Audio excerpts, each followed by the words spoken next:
What is the MOTS-c protocol for weight loss? In this video, I'm going to show you how effective MOTS-c may be for you. I'm going to show you how to stack it with other peptides and to add the lifestyle interventions that will just maximize your benefits from this beautiful peptide, this mitochondrial encoded peptide called MOTS-c or MOTS-c. So let's jump in.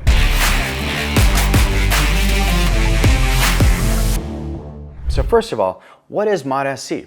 Well, it's excellent for weight loss, and there's been several studies that actually show that it helps with metabolic burnout, metabolic resistance. So a client came to us, CEO of a major AI trading firm, and he struggled with persistent belly fat, fatigue, elevated hemoglobin A1C. It got up to 6.8, and here's what happened to him after he got on the MOTS-c protocol. He had been on semaglutide and tirzepatide for a long time, but he noted his energy levels returned. So he had a 300%, according to him, improvement in energy.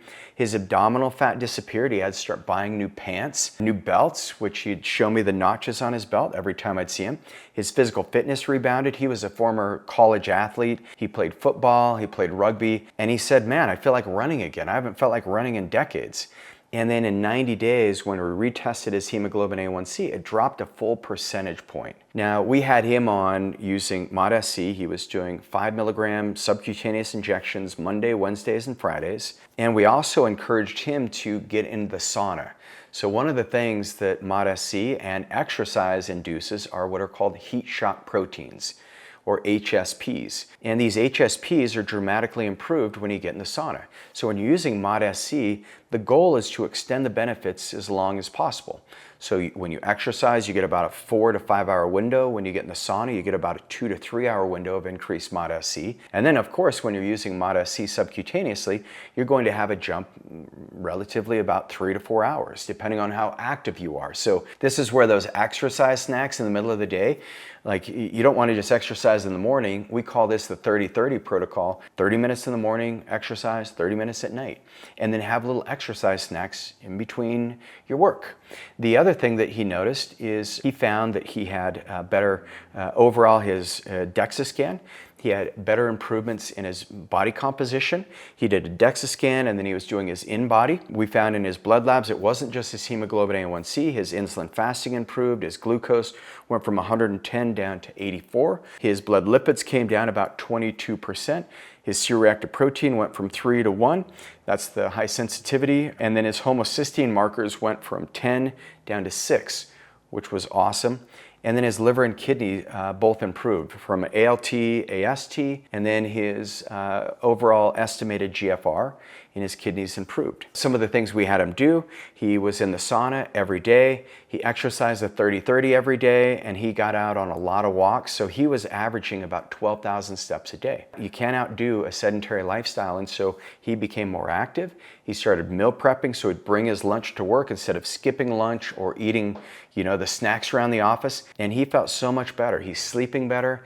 He's eating his protein, and he loves having structured exercise. Now, I don't know if this is right for you. This is not medical advice. This is me giving you some clinical data and also allowing you to have access to the Ageless Future medical team, where you can get your labs ran and actually learn what's interfering with your body's ability to lose weight the way you want it to be lost. For good, right? Nobody wants to lose weight and then gain it all back, and that's what most people do. So MOTS-c is more expressed when you exercise.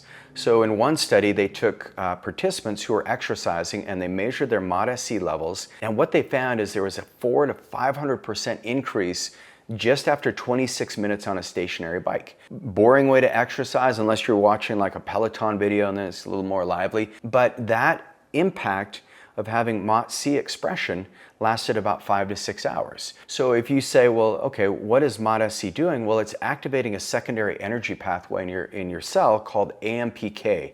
Now, AMPK is like a new fuel source. It's kind of like how you can feed on ketones or glucose. Well, AMPK is another energy pathway that turns off mTOR, so it reduces, cancer, you have some cellular autophagy. But what MOTS-c does is creates more metabolic sensitivity. So if you're trying to lose weight, obviously exercise is a great way to get there, but if you're exercising and not losing weight, then you may not have this expression of AMPK, and MOTS-c can help you get there. The other thing that you'll find is if you stack MOTS-c with a medication called tirzepatide. Tirzepatide is a GLP-1 agonist, and it's a GIP, so it's 2 peptides combined. And then you put in MOTS-c. What we found is that people have not only better weight loss, but they have better muscle integrity. So they're able to maintain a lot of that lean muscle, because MOTS-c is expressed from the skeletal muscles.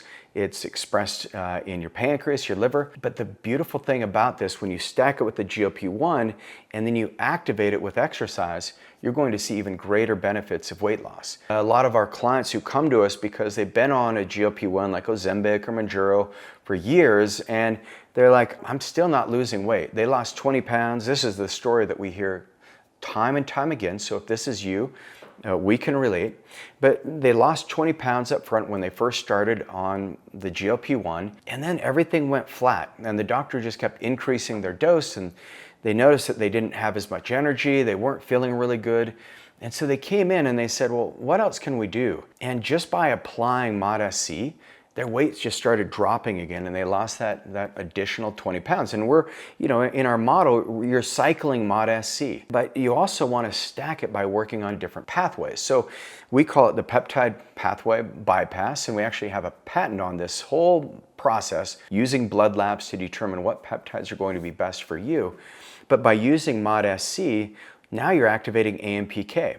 So you're getting better metabolic activation. You start using fat, so it's called fat oxidation. So you start utilizing fat cells as an energy source. The other thing that happens is you start noticing greater levels of insulin sensitivity, similar to what tirzepatide is doing, but you're working on that AMPK pathway, so it has a completely different metabolic function.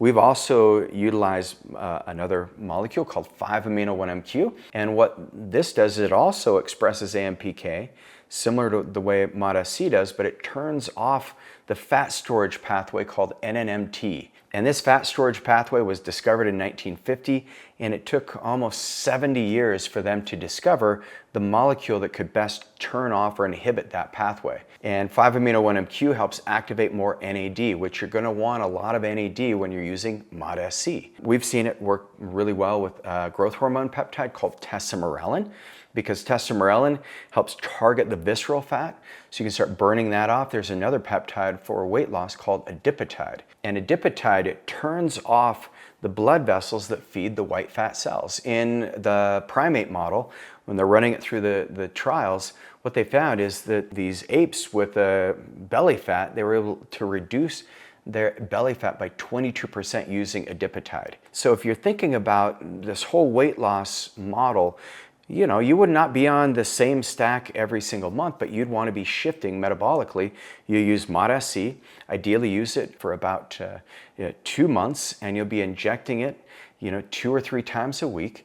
And this would be about 3 milligrams.